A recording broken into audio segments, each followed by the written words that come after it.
let's talk about the Detroit Lions. They are going Yeah. into a bye week finally, probably much needed. Um, I mean, actually, probably not needed. It definitely is needed. Yeah. So I guess I wanted to go. I kind of wanted to rank in order without you knowing what my next thing I'm going to say. What is the reason for the Lions being this bad? So the first thing I'll give you, you can rank it one through. I'll name six things. You Okay. put it wherever you think it's relevant. Yeah. And we'll start with Dan Campbell. You want to just go coaching in general, okay, or is it just Dan Campbell? Just Dan Campbell. Okay. Okay. I will put him. We're going 1 through 6. One being the biggest reason the Lions are bad. All right. I will go 4th. Dan Campbell. Next, injuries.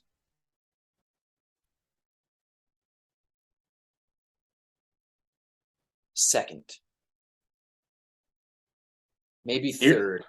I might move something here. Depending on what you say. Aaron Glenn. 1. All right. The Curse of Bobby Lane. 6. It's not even relevant. I might actually add 7 if that's the first thing that came to my head. I'm kind of just spitballing these. I would say next, I'll say, let's say Jared Goff. 6. I'll change him.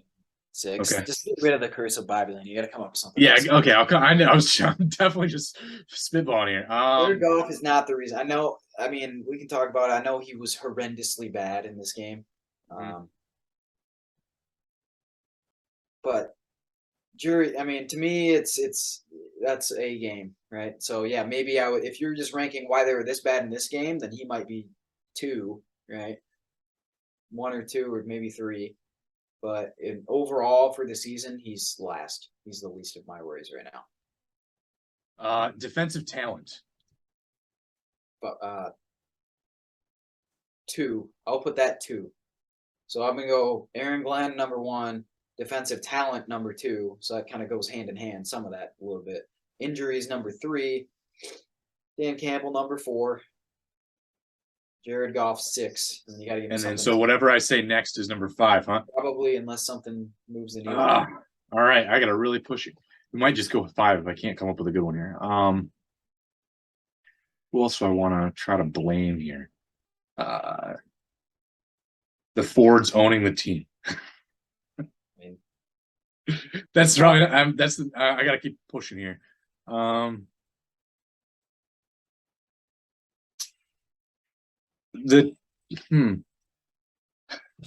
of me wants to blame the toxic fan base because I think we get on our guys too hard.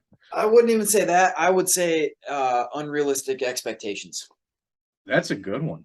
And I'll put that number 5, and I would even consider moving it up. And I think Hard Knocks. I wouldn't say the hard knocks in general hurt the team. I was going to say expand on that a little bit. Why would that be? I think it gave fans, right? If we're going to look at just from a fan standpoint, this is 1,000% irrelevant to the team, and at least it should be, right? But to me, when you look at a team, a Hard Knocks team, right? When you look at a team that just gets that much national exposure, gets that much hype, whether they're good or bad, right? This team has flaws, like huge, massive flaws. And it's also a team that really can't sustain any injuries, right? And they've sustained a ton, right? And these flaws go from coaching flaws that could be fixed, might just be there, right? And it's got massive roster holes, right? But I think we heaped some unrealistic expectations on them, and I think we're both guilty of it as well. We drank the Kool-Aid a little bit. I mean, I think I tried to be realistic for the most part, but I definitely started drinking the Kool-Aid as we moved closer to the season because I felt the hype a little bit. And you looked at the strength of schedule, and then you see, even if you go game by game, you're like, oh, we get Geno Smith at quarterback. Oh, we get Bailey Zappi at quarterback. Like these types of things. I picked that game as a loss going into the season, obviously, right? Because I thought it was going to be Mac Jones, right? But then And you get to really, in see all, Bailey Zappi. You got to be Bailey Zappi. you would think. I mean, you're still playing Bill Belichick at Yeah. And New England. He's had Jared Goff number his whole career, but And the problem is it's in New England too, right? mm-hmm. So, and it was a terrible showing, terrible showing. But I So would say, yeah. do you think those unrealistic expectations also help the? I mean, I know players in the beginning on Hard Knocks, you just look at a lot of those guys' faces and they buy in. So when you start losing devastating losses, like you have clawing back against Philly, you know, having a really nice game to go 1-1, that doesn't look so bad on paper, but then you lose a really tough loss to the Vikings So, on Bush League, and to then me, Gino. it was fine. So, okay. So it turns out Philly might be the best team. They are the best team in football right now, right? So you lose that game in a close game. Fair. You played terribly early on, and you really didn't deserve to win that game at all, right? And you gave yourself a chance. Impressive, actually. Um, let's build on that. Cool. They go out there and they essentially dominate the Commanders. I would say they really did. You know, I know they're like, oh, they let them back in it. Yeah, but there's very few blowouts in the NFL, right? Doesn't happen that often. Uh, okay, cool. So they're 1-1. You look at that Minnesota game, that was a missed opportunity. Or coaching decision, Dan Campbell says he owns it. Coaching decisions. You hope it doesn't happen again. Were ridiculous, right? And to me, they were questionable decisions last year. This coaching set, we can dive into all. So I hit with the unrealistic expectations, right? So number 6, what did I put number 6? Jared Goff. We already talked about him. I think you put Jared Goff at 6. Yeah. Up until last week, he was one of the better quarterbacks in football, statistically and just in general. Not worried about Jared Goff really. Even at this point, I'm still not even worried about drafting a quarterback with my first round picks. Okay, so you could go with unrealistic expectations. He's not going to be a top 5 quarterback in the NFL. Sorry, it's just not going to happen. But he could be a top 16 quarterback in the NFL, and if you get that from him, perfect. Right? Yeah, it's like Kirk Cousins. You get Kirk Cousins every week. You're like, okay, I'll get Kirk Cousins is top 16. Exactly. As long as it's not Monday Night Football, you're good with Kirk. Yeah, and Lions don't get primetime games, so it's fine. So we're good, right? So 5 and 6 have been explained. What would I put number 4? That was that injuries or was that no injuries? You said 3, I think. 4 was Dan Campbell. Dan Campbell. Okay, right. And 1, 2, 3, and 4 could really be switched around a little bit, right? I could move injuries down from 3, and I could put Dan Campbell at 4 at 3. But I won't, because I think Dan Campbell is still getting buy-in from the players. I think he's still going to. That is his obviously greatest asset as a head coach. He's trying to keep these guys positive after devastating losses. He's going to keep them positive, and he is a motivator, right? Mm-hmm. That's obviously what he can do. And I think he's built a coaching staff of those type of guys. My problem is I'm not sure you can have a full coaching staff of those kind of guys. I love the fact that he's got a bunch of former players. It's really cool. It's different, right? Most staffs probably have a couple of former players or a former player, right? Yeah. But where you struggle and where is they continue to make emotional decisions in the moment when it's just like you just got to take a step back and breathe a little bit. Like that 4th and 9 last week was the most absurd. Like, what are we doing here? Like, punt the ball or kick the field goal. And if you don't trust your kicker, cool. First of all, they got to figure out the kicking situation. That's on. Yeah, in fact, they signed Michael Badgley to the practice squad, brought him up just in case they wanted to kick in that game, and then they brought him back down to the practice squad, and then signed Sam Ficken today to the practice squad. Right, like just figure out the kicker, right? Mm-hmm. There's enough guys around that can kick, right? And if you keep messing that up, then you've got a kicking evaluation problem. So that's a coaching problem, right? Or you have no trust in your kicker in general. I don't like kicking field goals, right? So if you go into a game and you say, all right, we're not kicking anything more than 50 yards. I'm cool with that. I really am. I really am cool if you're not kicking more than a 50-yard field goal. But if you're an NFL kicker, you have to hit anything under 50. Correct.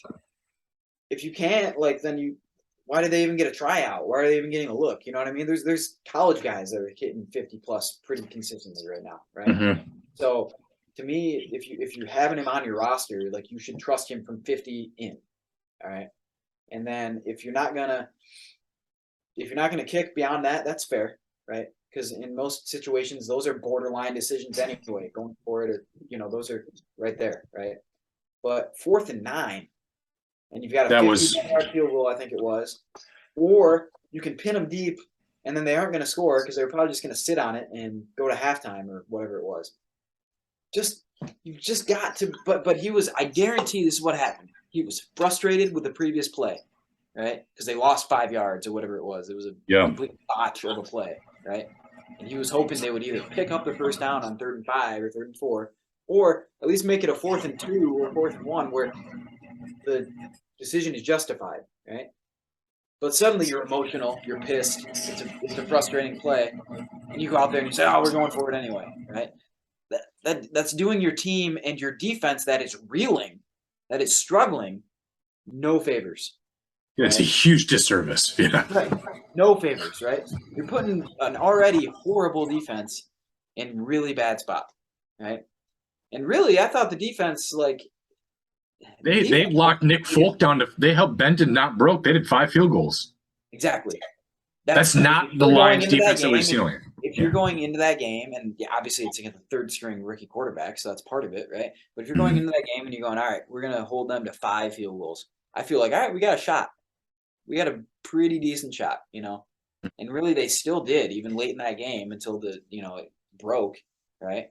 Yeah. But the coaching decisions, it's like I thought they got better with it last year, where they were like, hey, we're gonna really just possess the ball. And now they suddenly had this explosive offense for the first 4 weeks, and they're like, oh crap, like we're not gonna play that way anymore. We're gonna be hyper aggressive and whatever. And I'm all for the hyper aggressive. Statistically going for it on 4th down is sometimes a lot better than punting or kicking field goals, right? But you're also hanging your defense out to dry, and you're making your defense look worse than it probably is. And it already is a horrible defense. Don't get me wrong. Mm-hmm. You move on to injuries.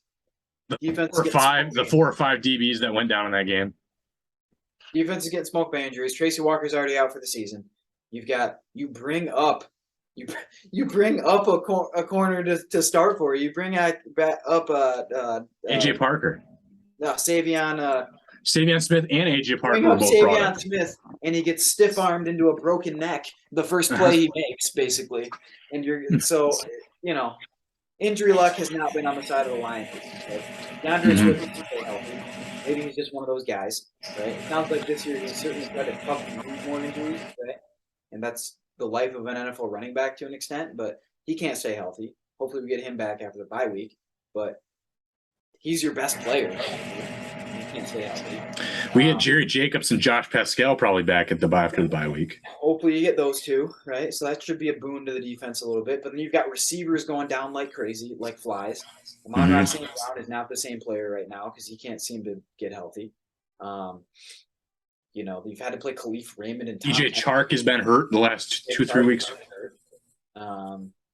Josh Reynolds is your go-to guy right now, and that's go-to guy, which I'm cool with. Josh Reynolds, I think he's a great number 3. He's done a nice job, yeah. Maybe a number 2, a lower end number 2 or a number 3. But even a guy that could step in these circumstances, Quintez Cephas, also decided to get hurt. Also hurt, right? And, maybe your most talented receiver is, your other first round. Still on the pup.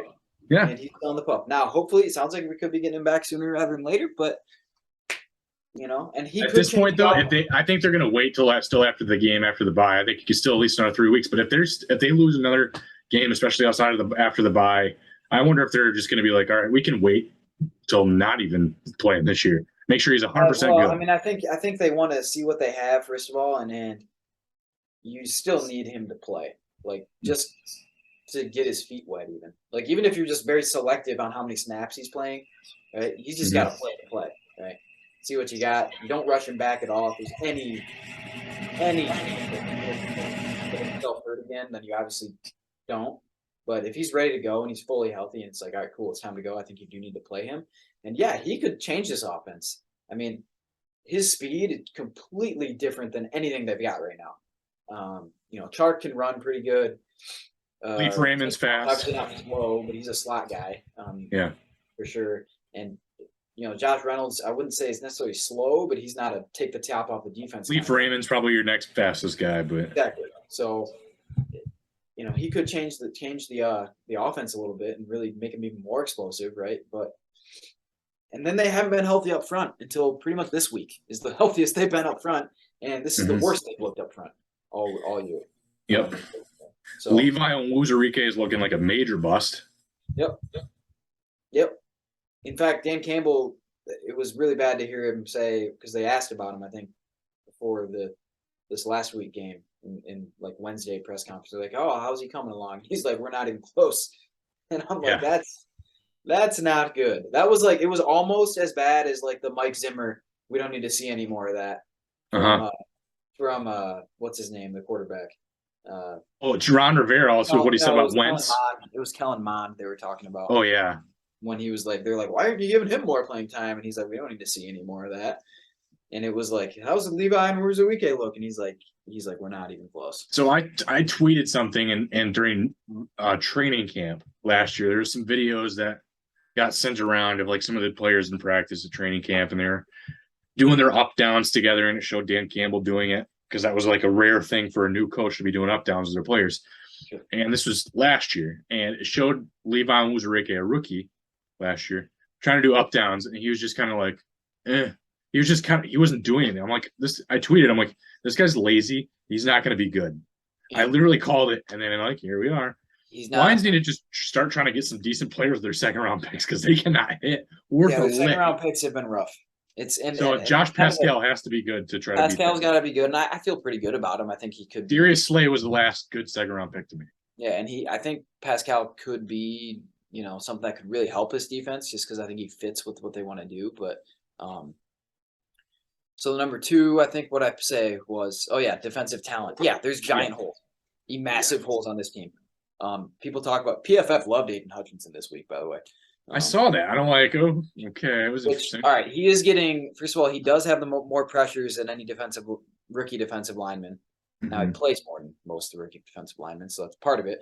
But he also has eaten the most doubles of any rookie defensive lineman too. So he gets a ton of attention because I think he is pretty much the only disruptor on that defensive front, other than occasionally Charles Harris. And Harris is now hurt. Harris was out now, so there, we got problems there. And Romeo Aquara's still not back. Julian Aquara is terrible now. Correct. Like they tried him out. Austin Bryant's your other guy now. Yeah, and I like Austin Bryant as a depth piece. I really do. But if you're relying on him to be a disruptor, you're not going to have any. You're not going to be great. Hutchinson is probably even better than people have been giving him credit for. But he does need to finish on some place. Two, he's been hurt. He certainly has looked hobbled occasionally.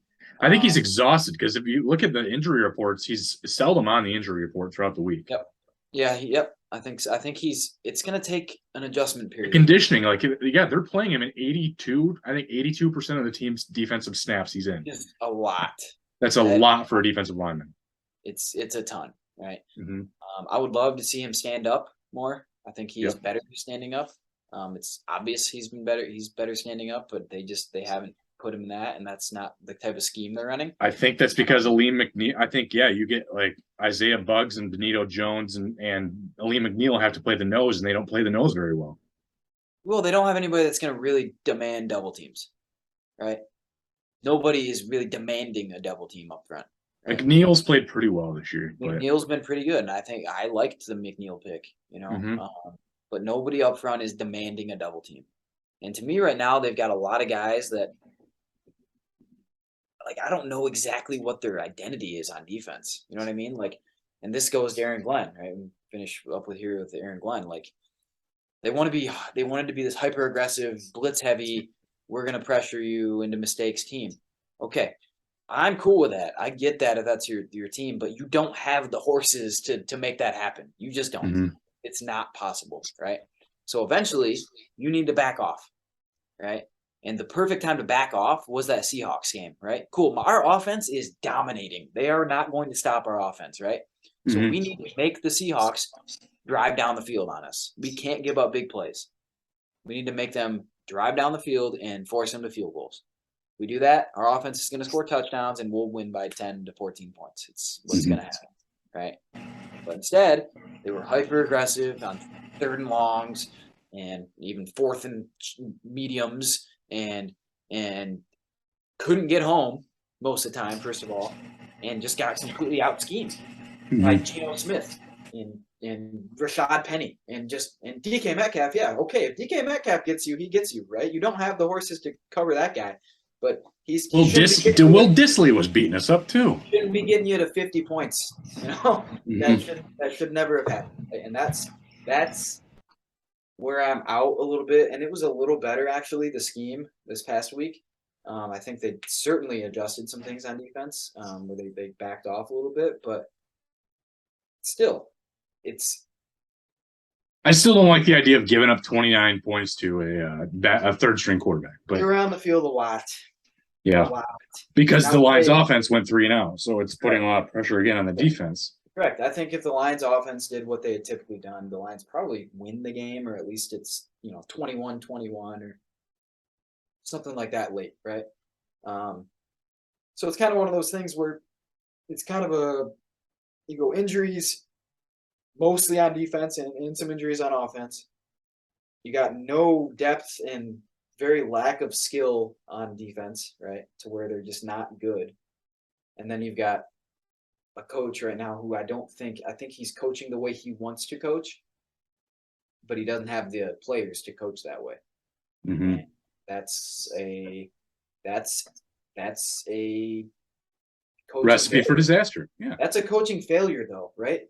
Because this isn't college football where a coach can come in, or a staff of coaches can come in and say, cool, we're going to run our offense our way, and we're going to run our defense our way.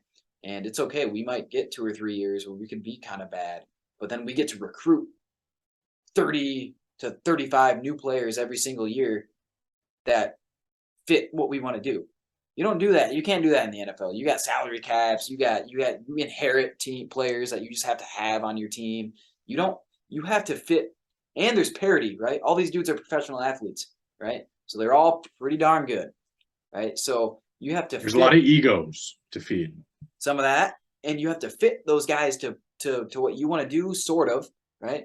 And then you just also have to build a defense or a scheme around your team. You can't make them play your way, right? And then you can slowly add from the draft on what things you want to do. But that's why I've been impressed for the most part with Ben Johnson, because he's made this offense based off of what their players do really well. Aaron Glenn is just trying to run his defense with players that don't really fit it right now. Or at least there might be a few players that fit it, but they don't. Malcolm Rodriguez fits this defense. Aggressive, downhill, good blitzer, thumper. He fits it as that stack linebacker. He's the only guy I can say right now. Jeff Okudah probably fits his defense, fully healthy and knowing what he's doing. I don't think anybody else fits this defense. I'll be honest right now, Aiden Hutchinson doesn't fit this defense. Not until he gets to do his stand up and not have his fingers in the dirt. 3-point stance are going to work. I think he can be a good 2-point stance, kind of a mix and match, can fit down inside sometimes and come off the edge out of a 2-point. And he'll get better. He's going to get better. But he doesn't, that's not what he's best at. And that's my whole thing. It's like, anybody watch him? Like his 15.5 sacks or whatever he had last year at Michigan all came from stand up to 2-point stance, right? And he was good because the previous years with Don Brown as a defensive coordinator, he was in a 3-point, right? And he was pretty good. He was disruptive and he was really good, but he wasn't what he was last year, right? And I think that's kind of coaching malpractice, in my opinion, in the NFL at least. That's the most frustrating part about this team is from Dan Campbell's perspective, it's an overly emotional team when it comes to coaching decisions, when it comes to, not necessarily play calling. I know everybody wants to get mad about play calling and stuff like that, but it's just like the actual things a head coach has to be in control of. Timeouts, 4th downs, field goals, punts, that type of stuff. And he's overly emotional in those decisions. And Aaron Glenn is just trying to play his defense instead of playing a defense that would actually, be conducive to his team, right? If fully healthy, that defense might be able to play a little more like like Aaron Glenn wants to play, but they're not. So you have to adjust. That's your job as a coach, and they're not. They're not being very good. They're not very good right now. So we'll see if the bye. Yeah, we'll see if the bye week helps them, and then they get to play to face the Dallas Cowboys, I believe. Which, whether it's Cooper Rush or Dak Prescott, probably doesn't really bode well off the top of our head. But we will discuss. Yeah, we'll probably discuss that game next week, and along with. Yeah. So we'll cover the Lions Cowboys next week. We'll cover Michigan, recap Penn State, and preview their bye week and kind of things that they do before they go to Michigan State. And then we'll do our 2005 MLB redraft. Sweet. You want to pick picks real quick? Oh yeah, I guess I couldn't rush through that. Nicole was asking if we were. Yeah, we'll go. Let's rush through it. Okay. What do we got? You get to pick first here. Padres Dodgers tomorrow. I'm taking Dodgers. Clayton Kershaw over you, Darvish. I will take Padres. Be different there. What was the next one? TCU, Oklahoma State. TCU. I like TCU. Max Duggan's really good. He's actually moving backwards. Yeah, I'm taking TCU as well. Okay. NC State, Syracuse. I'll take NC State. I will also take NC State. It'll probably be closer than people think, though. Syracuse is better than I think I even give them credit for. Bills, Chiefs. Did you see that the Bills inquired about Christian McCaffrey? How unfair would that be? It wouldn't surprise me. I thought they had one of the worst running back rooms in the NFL. So that would really bolster. That would be huge. That would be one of the more fun offenses maybe ever. At that point, I'm gonna pick the Bills. Yeah. Is that in Buffalo? I don't know. Because part of me, yeah, I think I'm gonna go. I have the Bills picked right now too. We'll take Bills. Jaguars, Colts. I'll take the Colts. I'm gonna take the Jags. Yeah. I know you saw the Colts live. You're obviously impressed that day. The game, it's at Arrowhead. That Chiefs Bills game, by the way. It's tempting. It's tempting because I think the Chiefs are kind of figuring it out a little bit. They are, but I'm still going Bills. Yeah, I am too right now. Bills look good. Last one, Cardinals versus Seahawks. I'm taking Seattle. Really? Man, I hate Kyler Murray. I really do. But I'm going to take the Cardinals. We got a lot of difference in this one, so this should be fun. Yeah, and you've got a little bit of ground to make up. I'm 7-5, and you are 4-8. So you got 3 behind me, right? That's kind of why I went different. Yeah, it's a good move. We'll see what happens again. Yeah, nothing to lose. Yeah. All right, man. Well, we'll see you next week then. See ya. All right.